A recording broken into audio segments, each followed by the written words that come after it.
कातिल कत्ल करके आराम से निकल जाता है। ना तो किसी ने उसे देखा था, ना ही किसी ने उसे पकड़ा था और ना ही किसी को उस पर शक था। उसके बाद लगभग 2 घंटे बीत जाते हैं। उसके बाद उसे याद आता है कि एक बार वहां जाना चाहिए और 2 घंटे बाद वहीं जाता है जहां उसने कत्ल किया था। वहां पर झाड़ियां थीं और आम के बाग थे। वह वहां जाकर आम के बाग में छिप जाता है और काफी देर तक ये देखता रहता है कि यहाँ पर कोई है तो नहीं, उसे कोई देख तो नहीं रहा है। और जब चारों तरफ उसे कोई नहीं दिखता है तो वह आ जाता है लाश के पास। लाश होती है एक लड़की की। लड़की की लाश के साथ वो फिर से बलात्कार करता है। जब वो कि तीसरी बार उस लाश के साथ गंदा कृत्य कर रहा था तो उसे किसी के आने की आहट सुनाई देती है। वहां से वो जितनी जल्दी हो सकती थी भागने की कोशिश करता है, लेकिन भागते भागते उसके पास एक टी शर्ट और एक बैग होता है, वो छूट जाता है। अब ये दो चीज छूटने के बाद पुलिस सक्रिय होती है।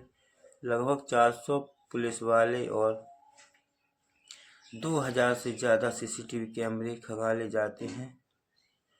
आखिरकार कातिल हाथ आ जाता है और जब वो पकड़ा जाता है तो पुलिस पूछती है तो कई राज्यों की पुलिस की नींद उड़ जाती है, क्योंकि उसने जो अपराध किया था वो एकाध जगह नहीं बल्कि कई जनपद पर बड़े बड़े अपराध कर चुका था। नमस्कार दोस्तों, आज की जो सच्ची घटना आप लोगों को सुनाने जा रहा हूँ, ये सच्ची घटना है गुजरात प्रदेश का एक जिला है वलसाड, और वलसाड जिले का थाना लगता है पारडी। दरअसल पारडी थाना क्षेत्र का एक गांव है मोतीवाड़ा। यहाँ एक मजदूर परिवार में एक 19 साल की बेटी होती है।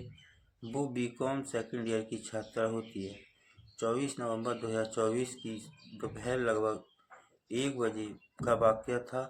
वो लड़की अपने परिवार से कहती है, मैं ट्यूशन पढ़ने जा रही हूँ। वो ट्यूशन पढ़ने के लिए जाती है और जाकर वापस नहीं आती। कई घंटे बीत जाते हैं। परिवार की परेशानी बढ़ जाती है। परिवार वालों ने इधर उधर जहाँ भी ढूंढ सकते थे ढूंढने की कोशिश करते हैं। आखिरकार वो लड़की नहीं मिलती है। जब लड़की मिलती नहीं है तो नज़दीकी पुलिस स्टेशन जाते हैं पारडी। वहाँ जाने के बाद पुलिस वालों से कहते हैं कि हमारी लड़की ट्यूशन पढ़ने के लिए घर से निकली थी लेकिन वापस लौटकर नहीं आई है। पुलिस भी मामले को गंभीरता से लेती है और पूछती है कि तुम्हारी बेटी किस किस रास्ते से आती जाती है और वहाँ और कहाँ कहाँ उसका आना जाना है और कौन कौन उसके दोस्त हैं, क्योंकि जब उसके मोबाइल से बात करने की कोशिश कर रहे थे तो उसका नंबर बंद आ रहा था। आखिरकार पुलिस ने एक टीम गठित की। पुलिस गठित टीम करने के बाद उस इलाके के सीसीटीवी कैमरे थे, उन कैमरों को खंगालने की कोशिश करती है।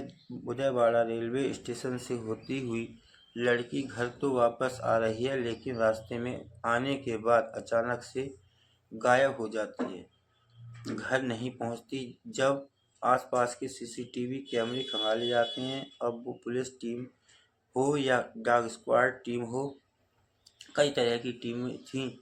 अब वो कई तरह की टीमें उस इलाके के आसपास के एरिए को खंगालना शुरू कर देते हैं।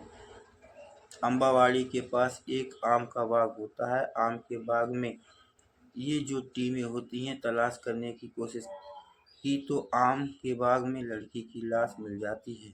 लाश को कब्जे में लेने के बाद पोस्टमार्टम कराया जाता है। पोस्टमार्टम कराने के बाद पता चलता है कि लड़की के साथ बलात्कार किया गया था। लड़की के मरने से पहले और लड़की के मरने के बाद भी गला घोंटकर उसकी हत्या कर दी गई थी। पहले उसका अपहरण किया गया था, उसके बाद उसको उस जगह पर ले जाया गया।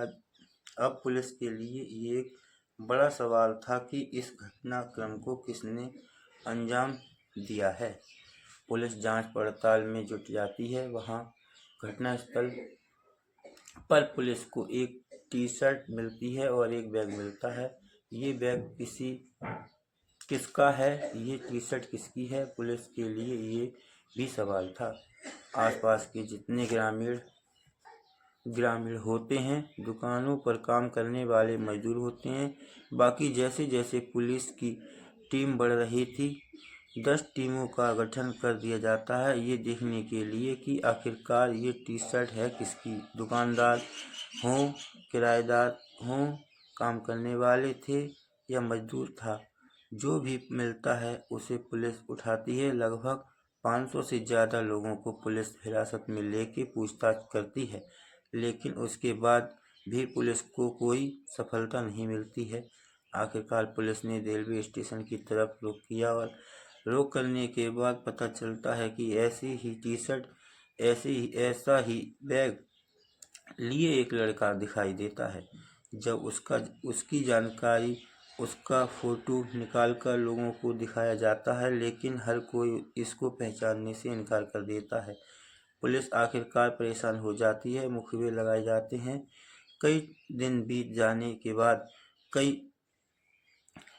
के बाद पुलिस को एक लीड मिलती है और कहीं से खबर मिलती है जिस व्यक्ति को आप ढूंढ रहे हैं, जिसकी उम्र लगभग 30 साल है। इसका नाम राहुल सिंह जाट है। इसके बाप का नाम करमवीर होता है। इसका बाप कई साल पहले मर चुका है। रोहतक, जो कि हरियाणा प्रांत का एक जिला है, वहाँ का ही एक गांव लगता है मोखरा। ये मोखरा का रहने वाला होता है। पुलिस जब इसके बारे में जानने की कोशिश करती है, पुलिस जब इसके गांव पहुंचती है तो पता चलता है कि जब ये कक्षा 5 में ये आया था, तब से इसने चोरी की अपनी आदत डाल ली। ये साइकिलें चुराया करता था अपने दोस्तों के साथ मिलके। कभी कुछ इस तरह की चोरी करने की इसकी आदत बन जाती है। कभी कभी लूट को भी अंजाम दिया करता था। यही नहीं, जब रास्ते में ट्रक होते थे तो लिफ्ट लिए करता था। लिफ्ट के बहाने चोरी किया करता था। यही नहीं, जो हाईवे के किनारे ट्रक खड़े हो जाते हैं, उन ट्रकों में भी ये चोरी किया करता था। घर वालों के पास हर रोज कोई ना कोई शिकायत आती थी, इसलिए घर वालों ने उसे अपनी संपत्ति से बेदखल कर दिया और हाथ जोड़कर कहा कि तुम यहाँ से चले जाओ। वो विकलांग था, हालांकि उसका सपना ड्राइवर बनने का था, मगर ड्राइवर नहीं बन पाता है क्योंकि वह विकलांग था। लेकिन उसने जो अपने सर्टिफिकेट से जो कागज़ तैयार होते हैं, उससे वह किसी भी ट्रेन में, किसी भी डिब्बे में फ्री यात्रा कर सकता था, क्योंकि जो विकलांग होते हैं भारत सरकार की तरफ से वह गाड़ियों में फ्री यात्रा कर सकते हैं। इसका उसने फ़ायदा उठाया। उसके लिए कोई इलाका नहीं था, चाहे वो उत्तर प्रदेश हो, हरियाणा हो, गुजरात हो, महाराष्ट्र हो या पश्चिम बंगाल हो। उसके लिए कोई भी प्रदेश हो, किसी भी प्रदेश की ट्रेन में बैठा और उसने घूमना शुरू कर दिया। पुलिस को उसके गांव से उसका मोबाइल नंबर मिल जाता है। मोबाइल नंबर की लोकेशन से पुलिस उसको ट्रेस करने की कोशिश कर देती है। पुलिस को उसकी लोकेशन पता चलती है पश्चिम बंगाल में। पुलिस उसके पीछे पड़ जाती है और आखिरकार पुलिस उसको पकड़ लेती है। 24 नवंबर 2024 को उसे गिरफ्तार कर लिया जाता है और उसे गिरफ्तार करने के बाद पुलिस उसे लेकर आती है। उससे अभी पूछा नहीं गया था कि तुमने क्या अपराध किया है, किस अपराध में तुमको गिरफ्तार किया गया है, लेकिन वो बातचीत करने लगता है कि तेलंगाना के पास एक रेलवे स्टेशन है सिकंदराबाद रेलवे स्टेशन पर एक महिला की लाश मिलती है। महिला का नाम होता है रामनम्मा, जो कि कर्नाटक की होती है। उसके बारे में वह खुद ही बताने लगता है कि उसके साथ उसने बदतमीजी की, उस महिला की गला घोंटकर हत्या कर दी, उस महिला से कुछ लूटपाट भी की, उसके पास जो सामान था लूट लिया। पुलिस वाले कहते हैं हम इस बारे में बात नहीं कर रहे हैं, किसी और बारे में बात कर रहे हैं। पुलिस उससे किसी और बारे में बात कर रही है और वो अपने मुंह से किसी और बारे और बताने की कोशिश कर रहा था।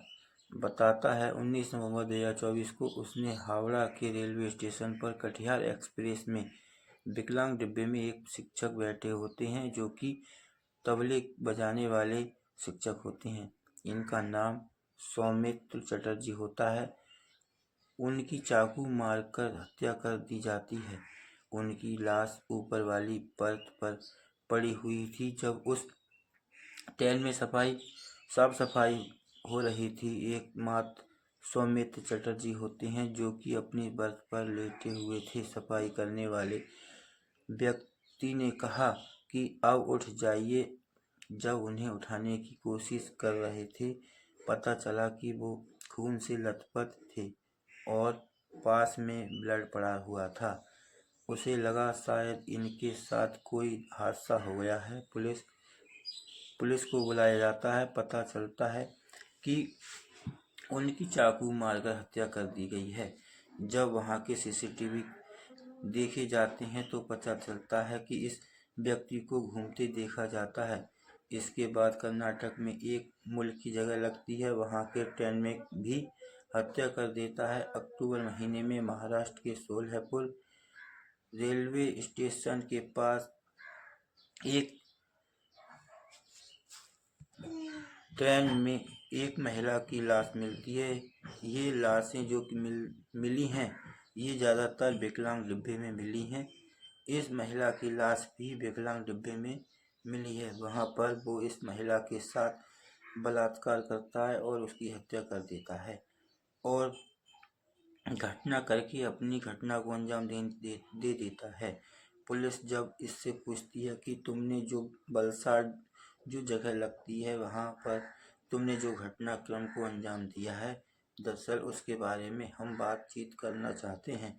पुलिस की पूछताछ में ये पता चलता है कि पहले ये व्यक्ति उस लड़की का अपहरण करता है, उसके बाद उसे आम के बाग में लेकर जाता है, उसके साथ मारपीट करता है।